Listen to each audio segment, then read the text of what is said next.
Good morning everyone. एक बार फिर से मैं आप सभी के साथ हूँ क्रेजी जी के ट्रिक के डेली करंट अफेयर में। मेरा नाम है पंकज वैष्णव और आज के इस सेशन में हम 17 अप्रैल के सभी करंट अफेयर को यहाँ पर एक एक करके डिटेल में डिस्कस करने वाले हैं। वीडियो में एंड तक बने रहिएगा। काफी स्टूडेंट्स का कमेंट में कहना होता है कि सर आप थोड़ा सा साइड होइए तो हम थोड़ा नोट कर लें, तो उनको मैं बता देता हूँ कि आप सभी के लिए क्रेजी जी के ट्रिक के टेलीग्राम चैनल पर इसकी पीडीएफ फ्री ऑफ कॉस्ट मिलती है। आपको इवनिंग में 6 बजे तक इसकी पीडीएफ मिल जाएगी। आप डायरेक्ट वहां से कलेक्ट कर लीजिए, तो आपको लिखना नहीं पड़ेगा, डायरेक्ट आप पीडीएफ को ही कलेक्ट कर लीजिए। ओके, चलिए शुरू करते हैं 17 अप्रैल के करंट अफेयर को। लेकिन हम सबसे पहले किसकी बात करेंगे? क्वेश्चन ऑफ द डे की। सबसे पहला क्वेश्चन है आज के लिए आप सभी के लिए, अजय वॉरियर युद्ध अभ्यास का आयोजन भारत और किस देश के मध्य में किया जाता है? सेकेंड क्वेश्चन, कुलनकुलम परमाणु ऊर्जा संयंत्र भारत के किस राज्य में स्थित है? और third question, right to walk लागू करने वाला भारत का पहला राज्य कौन सा बना था लास्ट ईयर? तीन क्वेश्चन है मिड वीडियो में, और भी क्वेश्चन एड ऑन हो सकते हैं। शुरू करें तो 17 अप्रैल का सबसे पहला करंट अफेयर और सबसे इंपॉर्टेंट न्यूज भी आप इसे मान सकते हैं। किस विमेन क्रिकेटर को Wisden leading cricketer of the year 2024 चुना गया है? तो Wisden leading cricketer of the year female 2024 के लिए चुनी गई नेट साइवर ब्रंट। आंसर हो जाएगा आंसर ए।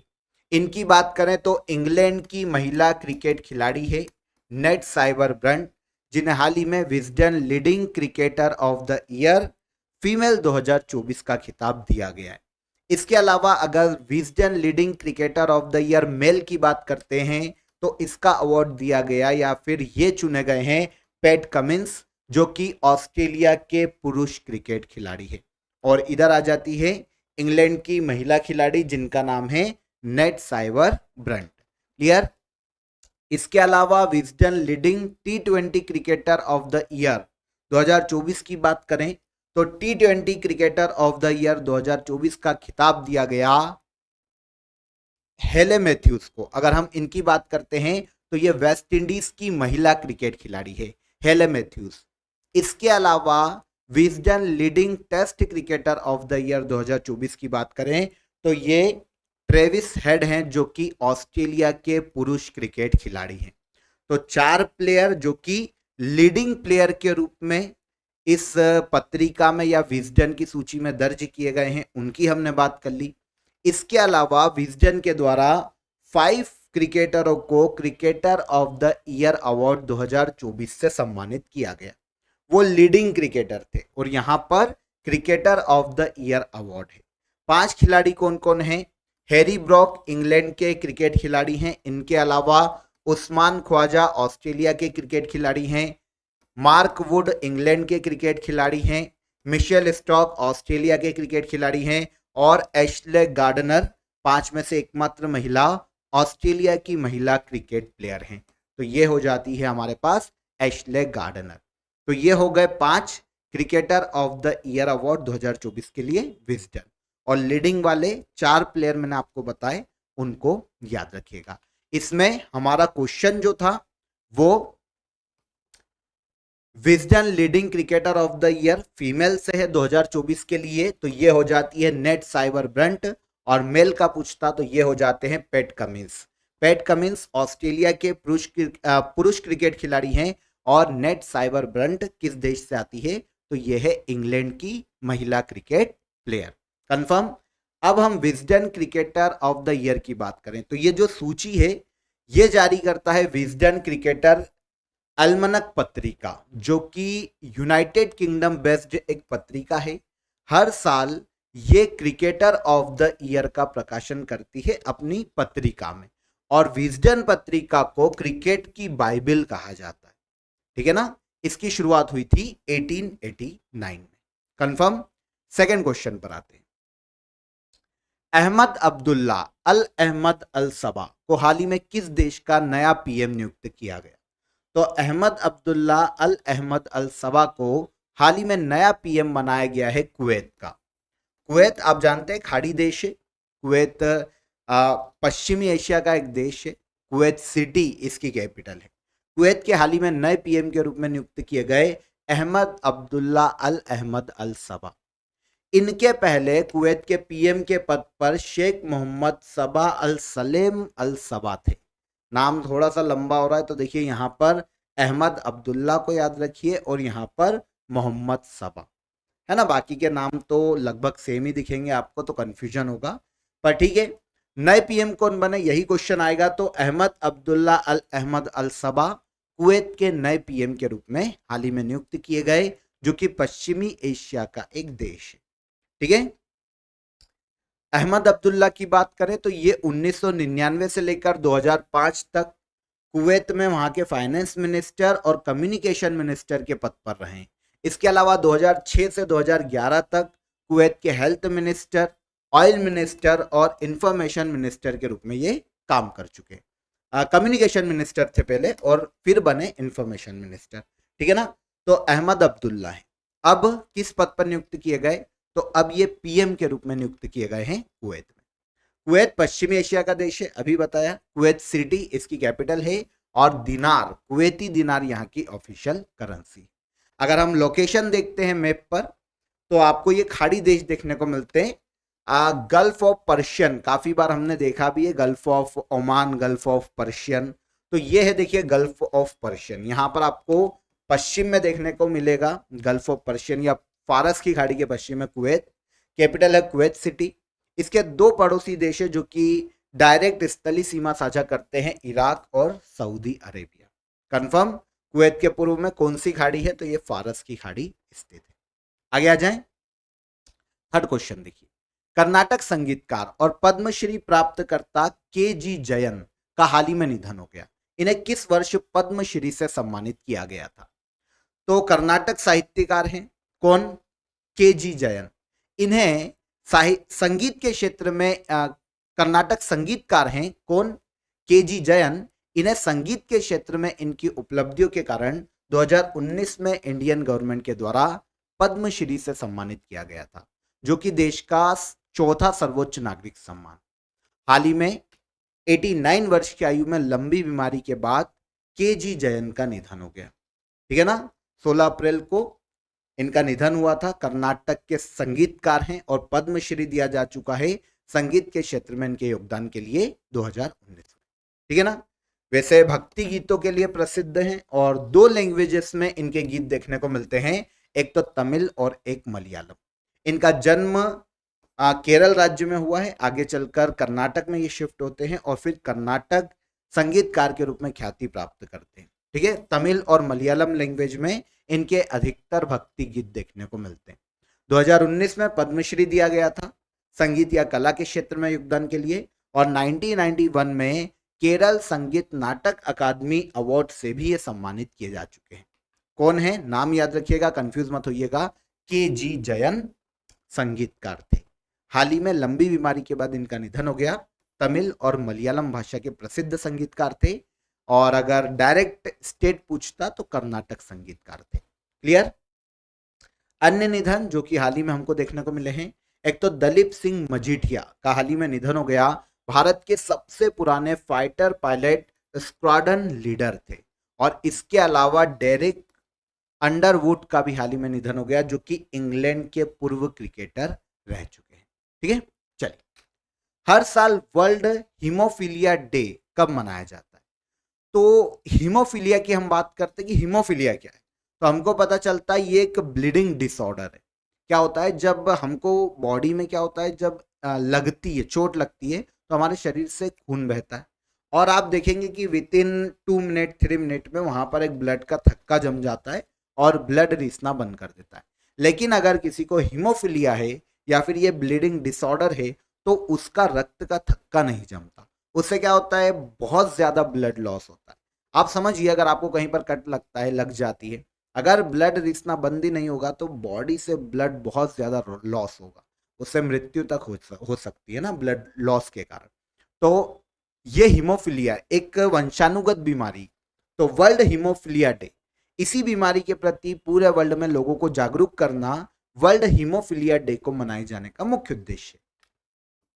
हर साल ये डे मनाया जाता है 17 अप्रैल को, वर्ल्ड हीमोफीलिया डे। कंफर्म, ठीक है।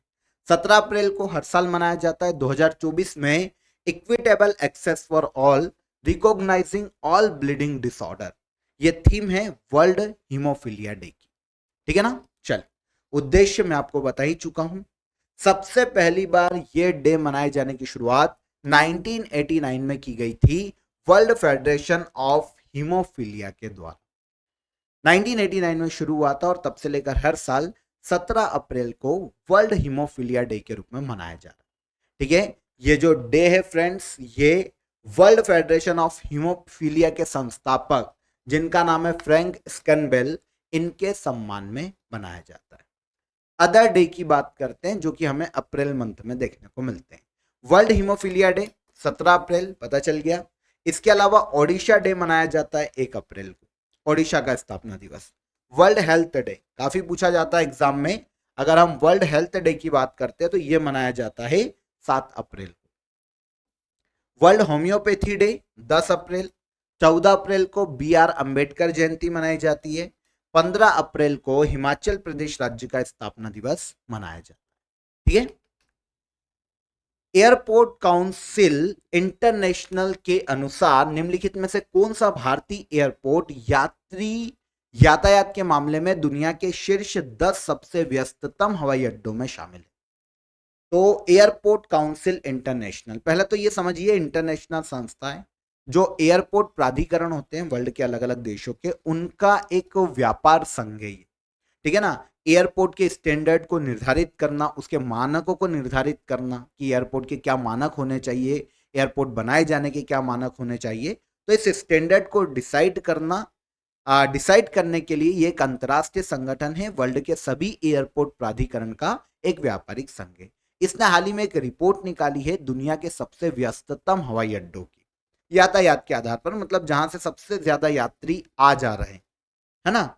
तो इस आधार पर सबसे व्यस्त हवाई अड्डों की जब इसने रिपोर्ट निकाली तो 10 सबसे व्यस्ततम हवाई अड्डों में या एयरपोर्ट में भारत का इंदिरा गांधी एयरपोर्ट शामिल है, जो कि नई दिल्ली का एयरपोर्ट है। आंसर हो जाएगा आंसर कंफर्म।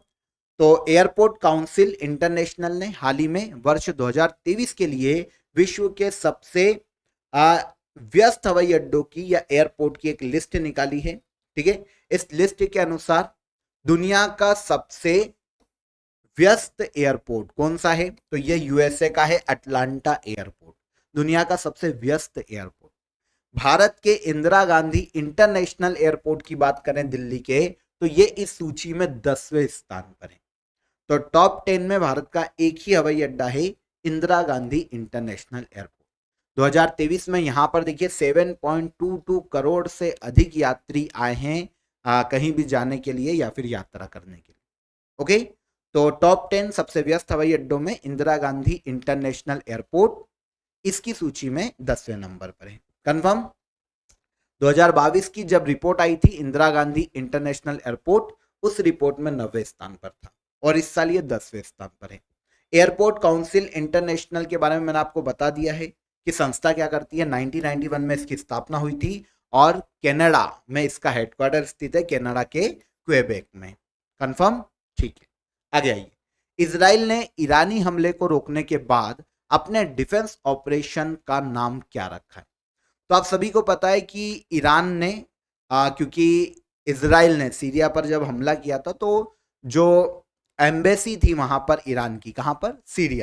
सीरिया में ईरानी एम्बेसी पर विस्फोट हुआ था जिसमें ईरान के 2 टॉप कमांडर मारे जाते हैं। तब प्रति उत्तर में कुछ दिन पहले, 2-3 दिन पहले ईरान ने क्या किया था, इजराइल पर हमला किया था। अब काफी सारे ड्रोन, ईरान ने काफी सारी मिसाइल दागी इजराइल पर इजराइल ने अधिकतर 99% ड्रोन और मिसाइल को हवा में ही नष्ट कर दिया अपने डिफेंस सिस्टम के माध्यम से। और नष्ट करने के बाद अपने डिफेंस ऑपरेशन को इजराइल ने नाम दिया है आयरन शील्ड। आंसर ए हो जाएगा। लास्ट सेशन में मैं आपको सारी डिटेल बता चुका था वैसे कि ईरान और इजराइल के मध्य में क्या मतभेद है, क्यों ये युद्ध की कगार पे है, तो ये सब मैंने आपको बताया था। नॉर्मली युद्ध अब संभावना नहीं है कि होगा, क्योंकि इजराइल में कैजुअलिटी नहीं हुई है ईरान के हमले से, और ईरान का भी यही उद्देश्य था कि कैजुअलिटी ना हो, मतलब कोई मरे ना, नुकसान ज्यादा ना हो, ताकि ठीक है हमने प्रत्युत्तर दे दिया, वर्ल्ड में मैसेज चला जाए और बात खत्म हो जाए, ठीक है। पर इजराइल का जो डिफेंस सिस्टम है उसने ईरानी ड्रोन और मिसाइल को खत्म करने के बाद अपने ऑपरेशन को, डिफेंस ऑपरेशन को आयरन शील्ड नाम दिया है।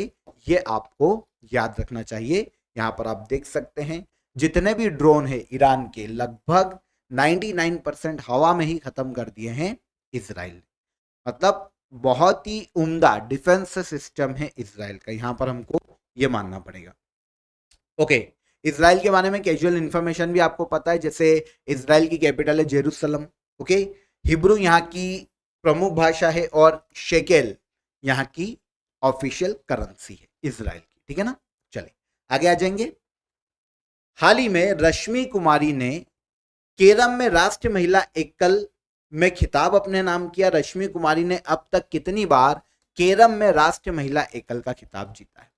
तो भारत की रश्मि कुमारी ने भारत में आयोजित होने वाली राष्ट्रीय महिला एकल का खिताब जीता है केरम में 12वीं बार लगातार। आंसर हो जाएगा आंसर डी, ठीक है ना।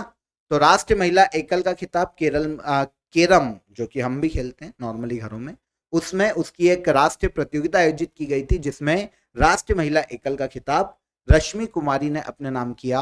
और ये रश्मि कुमारी का राष्ट्रीय केरम चैंपियनशिप में 12वां खिताब है, याद रखिएगा। आयोजन किसने करवाया? तो मध्य प्रदेश केरम एसोसिएशन ने 51वीं राष्ट्रीय केरम चैंपियनशिप का आयोजन करवाया था, ठीक है। 51वीं बार ये आयोजित हो रही है राष्ट्रीय केरम चैंपियनशिप। इसमें जो विमेन सिंगल है उसके फाइनल में रश्मि कुमारी ने के नागाज्योति को हराकर 12वीं बार इस खिताब को अपने नाम किया। ये हो गई विमेन सिंगल की बात, किसमें? राष्ट्रीय केरम चैंपियनशिप में। अब नेशनल केरम चैंपियनशिप में अगर मेन सिंगल की बात करें तो ये खिताब भारत के श्रीनिवास ने अपने नाम किया। श्रीनिवास ने फाइनल में एस आदित्य को हराया और एस आदित्य को हराकर श्रीनिवास ने चौथी बार पुरुष एकल का खिताब जीता है नेशनल केरम चैंपियनशिप में। कंफर्म, ठीक है। चर्चित क्रिकेटर दीपेंद्र सिंह एरी किस देश से संबंधित है? देखिए यहां पर जो केरम वाला क्वेश्चन है वो नॉर्मली हमने कम एग्जाम में देखा है, लेकिन कुछ एग्जाम में, प्रीवियस एग्जाम में पूछा गया है तो हमने उसको कलेक्ट कर लिया, ठीक है। और क्रिकेट से क्वेश्चन नॉर्मली आते ही हैं तो हमको इनको देख लेना चाहिए। दीपेंद्र सिंह एरी अभी सुर्खियों में है, ये नेपाल के क्रिकेट खिलाड़ी हैं। अब सुर्खियों में क्यों? तो अभी कतर और नेपाल का एक मैच हुआ था, अंतरराष्ट्रीय मैच हुआ था, जिसमें नेपाल के दीपेंद्र सिंह एरी ने T20 मैच में 6 गेंद पर 6 छक्के लगाकर रिकॉर्ड अपने नाम किया। दीपेंद्र सिंह एरी नेपाल के पहले ऐसे क्रिकेटर हैं जिन्होंने 6 गेंद पर 6 छक्के लगाए किसी भी मैच में। और T20 में 6 गेंद पर 6 छक्के लगाने वाले ये नेपाल के तो पहले खिलाड़ी हैं ही, वर्ल्ड में ये ऐसे तीसरे खिलाड़ी हैं जिन्होंने 6 गेंद पर 6 छक्के लगाए हैं T20 क्रिकेट में। पहले ऐसा कौन कर चुका है? तो एक तो आपको पता ही है युवराज सिंह, ठीक है। इसके पहले युवराज सिंह ने वेस्ट इंडीज के खिलाफ और किरोन पोलार्ड ने भी T20 क्रिकेट में 6 बॉल पर 6 छक्के लगाए थे। तो 2 प्लेयर तो पहले से थे, अब तीसरे प्लेयर बने हैं अंतरराष्ट्रीय क्रिकेट में T20 मैच में 6 गेंद पर 6 छक्के लगाने वाले दीपेंद्र सिंह एरी। किस देश के खिलाड़ी हैं? नेपाल के क्रिकेट खिलाड़ी हैं। और किस देश के खिलाफ छक्के मारे? तो वो है कतर, ठीक है। चलिए आगे आ जाएं। ग्लोबल फॉरेस्ट वॉच रिपोर्ट के अनुसार वर्ष 2000 से लेकर 2023 तक भारत में कितना वृक्ष क्षेत्र कम हुआ है? वन क्षेत्र या वृक्ष क्षेत्र, ठीक है, वन क्षेत्र की बात हो रही है। तो ग्लोबल फॉरेस्ट वॉच रिपोर्ट हाल ही में जारी की गई। इसके अनुसार 2000 ईस्वी से या 2000 से लेकर 2023 तक 23 साल में भारत में वन क्षेत्र कम हुआ है 2.33 मिलियन हेक्टेयर। आंसर सी हो जाएगा।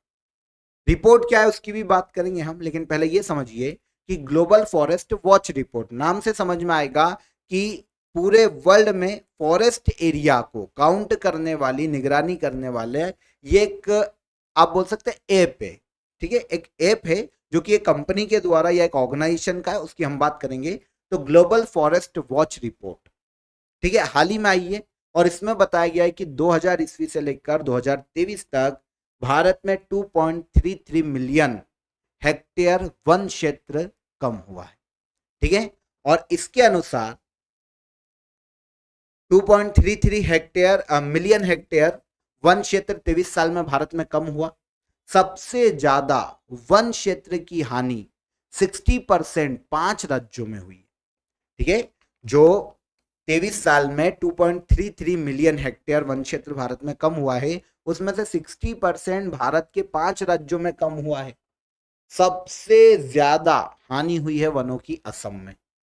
उसके बाद आता है मिजोरम, थर्ड है अरुणाचल प्रदेश, फिर है नागालैंड और फिर है मणिपुर। पूर्वोत्तर भारत के जो राज्य सबसे ज्यादा वन क्षेत्र वहीं पर खत्म हो रहा है। कारण भी है जूम एग्रीकल्चर, जूम की कृषि एक कारण है बहुत बड़ा। ठीक है, पूर्वोत्तर भारत में वनों के नुकसान के लिए फिर कभी समझाऊंगा। जूम की खेती पहले बता भी चुका हूं मैं। सबसे अधिक 3,24,000 हेक्टेयर वृक्षों का नुकसान हुआ है भारत के असम राज्य में। सबसे ज्यादा वन क्षेत्र में हानि कहां हुई है? असम राज्य में। और ऑल ओवर 23 साल में भारत में कितना वन क्षेत्र कम हुआ? तो 2.33 मिलियन हेक्टेयर वन क्षेत्र भारत में कम हुआ है 23 साल में, ग्लोबल फॉरेस्ट वॉच रिपोर्ट के अनुसार।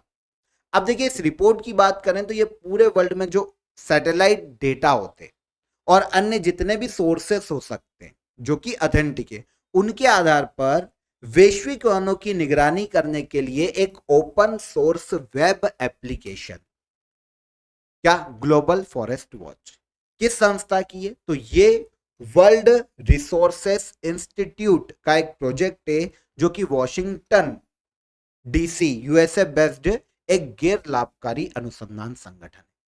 इसका एक open source web application project है जिसको नाम दिया गया है ग्लोबल फॉरेस्ट वॉच, और इसी के आधार पर जारी किया जाता है global forest watch report. Confirm? Confuse मत होइएगा, इजीली मैंने आपको समझा दिया कि क्या है रिपोर्ट। आगे आ जाते हैं, लास्ट क्वेश्चन देखते हैं। वर्तमान में आईएमएफ का प्रबंध निदेशक मतलब मैनेजिंग डायरेक्टर कौन है? तो आईएमएफ के लगातार दूसरी बार मैनेजिंग डायरेक्टर के रूप में नियुक्त किए गए हैं क्रिस्टिलिना जॉर्जिवा। आंसर हो जाएगा आंसर सी। पहले भी यही थे और अब लगातार दूसरी बार क्रिस्टिलिना जॉर्जिवा को आईएमएफ का नया या फिर लगातार दूसरी बार मैनेजिंग डायरेक्टर नियुक्त किया गया। ठीक है ना, कहां से बिलोंग करते हैं, किस देश से आते हैं, ये इंपॉर्टेंट है। तो ये बुल्गारिया देश के, याद रखना, महिला है, पहले तो ये कंफर्म कीजिए। क्रिस्टिना जॉर्जिवा बुल्गारिया की रहने वाली है, फीमेल है। ठीक है ना, तो हाल ही में क्रिस्टिना जॉर्जिवा को एक बार फिर से लगातार दूसरी बार आईएमएफ का नया मैनेजिंग डायरेक्टर नियुक्त किया गया। 2019 में पहली बार आईएमएफ की मैनेजिंग डायरेक्टर नियुक्त की गई थी और अब 2024 में लगातार दूसरी बार। कंफर्म?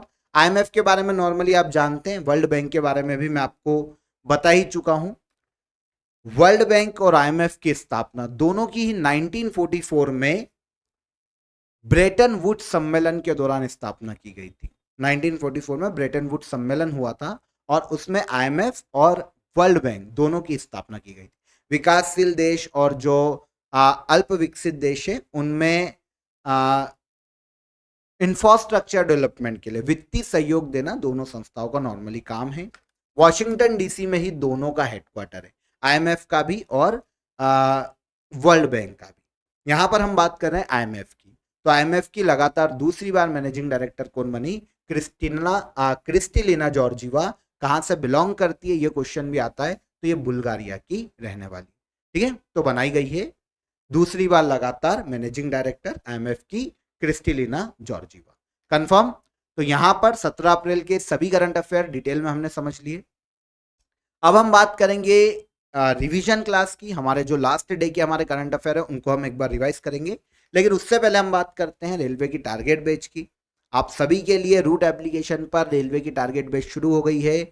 लगातार मैं आपको इन्फॉर्म कर रहा हूं क्योंकि 2024 में रेलवे की काफ़ी सारी वैकेंसीज लाइन अप है। एक सिंगल शॉट बैच है आपके लिए काफ़ी नॉमिनल चार्जेस में, यहाँ पर आप नीचे देख भी सकते हैं।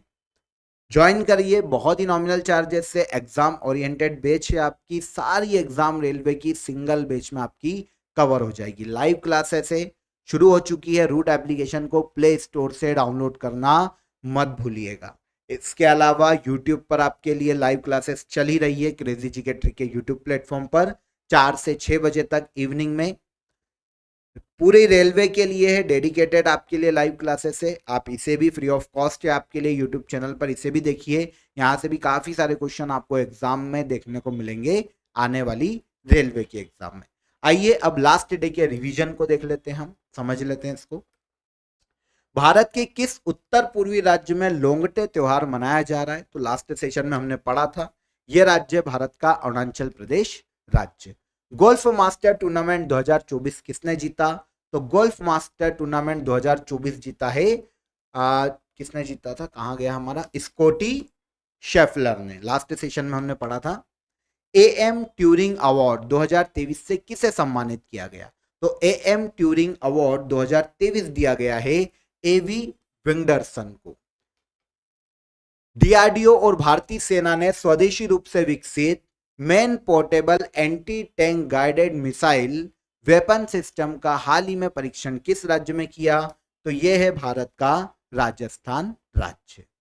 अगला क्वेश्चन था, बजरनी बेनेडिक्सन को हाल ही में किस देश का नया पीएम नियुक्त किया गया?